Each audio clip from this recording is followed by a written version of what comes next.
les meilleurs entraînements vélo et course à pied pour progresser en triathlon, c'est ce que nous allons voir ensemble dans cette vidéo avec Joachim, un triathlète de ma région qui vient de remporter 2 années d'affilée le triathlon XL de Gérardmer dans sa catégorie d'âge.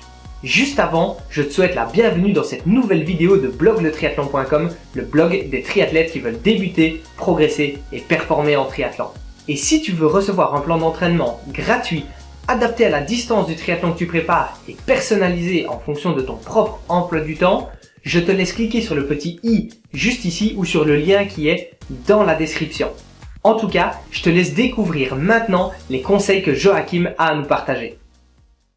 Selon toi, quand tu commences à rentrer dans la saison et que tu sais que tu dois vraiment faire monter ta forme quelque part, quel est le type de séance, que ce soit à vélo ou en course à pied, que tu veux choisir pour dire de vraiment passer un cap à un moment donné dans ta forme? Est-ce que tu vas choisir plutôt dans ta semaine la séance vraiment endurance, ou est-ce que tu vas choisir la séance seuil, ou alors est-ce que tu vas choisir la séance type un peu VMA ou PMA en course à pied et à vélo? Quel est un petit peu le type de séance clé pour toi sur ta semaine? Ce que je vais choisir, c'est plutôt une séance piste, dure, VMA. Ok, pour la course à pied par exemple. Pour la course à pied, ouais.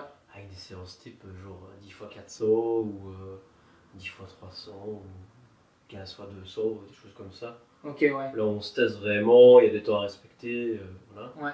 Donc là, tu as un temps que ton coach te fixe sur tes 200 mètres, tes 300, tes 400, et puis après tu sais que tu dois faire ta série. Et tes temps de repos, est-ce que ça, ils sont aussi déterminés? Ouais, ils sont aussi déterminés, Et souvent, par exemple, je sais pas moi, si tu fais tes 400 en 1,10, par exemple, combien de récup est-ce que tu as plus ou moins ça dépend de la saison, quoi. Okay. Enfin, le moment de la saison, des fois c'est le temps de repos égale temps de course. Okay. Ou si c'est des séances un peu plus dures, qu'on a envie de faire un peu plus comme en course, c'est peut-être 30 secondes de repos. Ok, ouais. Voilà, ça varie, quoi. Ouais, plutôt alors là pour travailler un peu différemment finalement, et c'est ça qui quelque part augmente ta charge. Ça veut dire que tu vas rester sur les mêmes types de séries, 10 x 400, mais tu vas jouer sur le temps de récupération qui va être plus ou moins grand. Ou faire le même temps de récupération, mais peut-être augmenter la série, peut-être faire 15 x 400, voilà. C'est plus rare, quoi. Ouais, 15 x 400, c'est vrai que c'est déjà assez costaud, mais c'est vrai que ça peut être une bonne grosse séance clé, quoi. C'est ça. Et en course, donc ça c'était pour la course à pied, et à vélo. Et à vélo, il y a soit la longue de la semaine, ou plus en saison, qui est vraiment important. Faire du volume, c'est important. Ou la petite qui dure 1h30, 2h, mais où il y a une bonne série aussi de VMA, quoi, 10 x 1 minute ou 20 x 30 secondes, 30-30. Ça c'est important.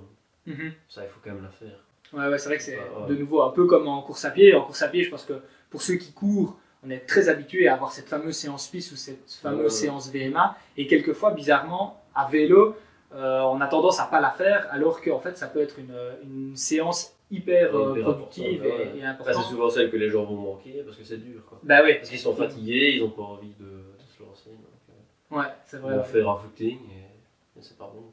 Ouais. En tout cas, c'est pas aussi efficace, on n'aura pas les mêmes effets qu'avec ce type de séance difficile, quoi. Et à vélo, quand tu dis par exemple des séries de 30-30 ou de 1 minute, est-ce que tu les fais en danseuse? Est-ce que tu les fais à fond en sprint? Est-ce que tu les fais assis sur le vélo? Ou est-ce que tu les fais avec du gros braquet? Comment est-ce que tu fais pour tes ça dépend déjà de la zone où je suis. En côte, sur le plat. Ouais. Ça dépend. Si t'es en côte, tu vas plutôt te mettre en danseuse et faire vraiment ta minute. Faire assis. Ça dépend comment sont les jambes. Sur le plat, démarrer en danseuse, parce qu'on donne de la vitesse, puis me remettre assis. Mais pas pousser trop de braquet. Pousser un bon braquet, mais pas trop. Aussi avec une certaine vélocité quand même. Quand même une vélocité, parce que je crois qu'il y a quand même des séances où on travaille vraiment le gros braquet. Les séances en force, typiquement, où on fait 3-4 minutes, 4 fois avec de la séance sans intensité, mais c'est de la force. Mais pour les sprints, les séries, etc., là, un bon braquet, mais presque comme en course. C'est ça. C'est juste que là, on va bien donner et vraiment pousser fort, mais en gardant un braquet qui n'est pas trop élevé non plus pour garder une certaine vélocité et travailler la puissance, quoi. Yes, merci à toi. De rien. Pour Joachim, ses meilleurs entraînements pour progresser à vélo et en course à pied sont donc de 2 types. Le premier, ce sont les séances dures à haute intensité comme le fractionné avec du travail de PMA et de VMA. Et le deuxième, ce sont les grosses séances longues de sa semaine. Maintenant, tu sais un peu mieux sur quels entraînements tu peux te concentrer en veillant toutefois à respecter une progression logique dans ta planification. Si tu as apprécié cette vidéo et cette interview, pense à cliquer sur le bouton j'aime juste en dessous de la vidéo et à t'abonner à la chaîne YouTube des triathlètes qui veulent progresser. Merci d'avance de le faire parce que ça va m'aider à développer la chaîne et le contenu que je peux t'offrir. Enfin, dis-moi dans les commentaires quelles sont pour toi tes séances clés d'entraînement pour progresser à vélo et en course à pied. Sur ce, je te dis à très bientôt, puis rappelle-toi, on progresse ensemble et célébrons la magie du triathlon. Ciao ciao!